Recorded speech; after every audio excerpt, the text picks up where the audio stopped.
Russia and Belarus say the exercises conducted along their western borders, all the way to Kaliningrad and beyond St. Petersburg, are purely defensive in nature.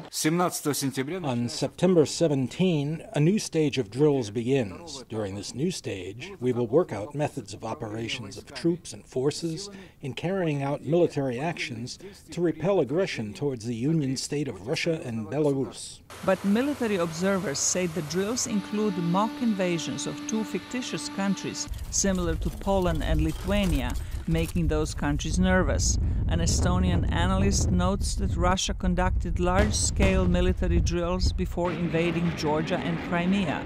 We have seen the exercises that were held 4 years ago and 8 years ago, and it is pretty clear to us what are they actually rehearsing, in spite of their officially declared scenarios.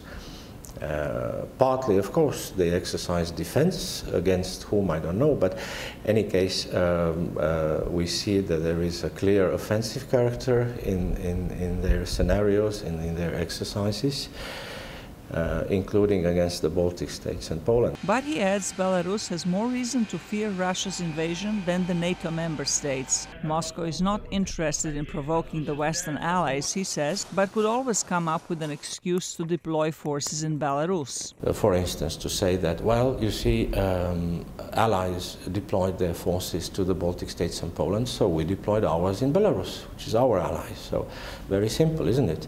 So as if this is just a Russian response, not another aggression.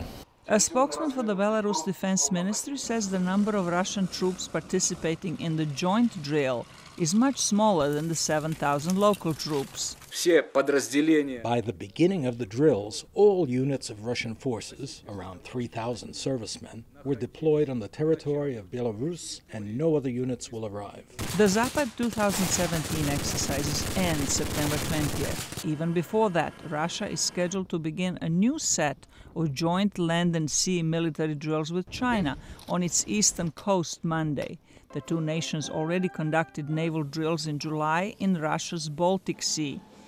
Their stated goal is improving security in the world's oceans, but many see them as a show of force against NATO. Zlatica Hope, VOA News, Washington.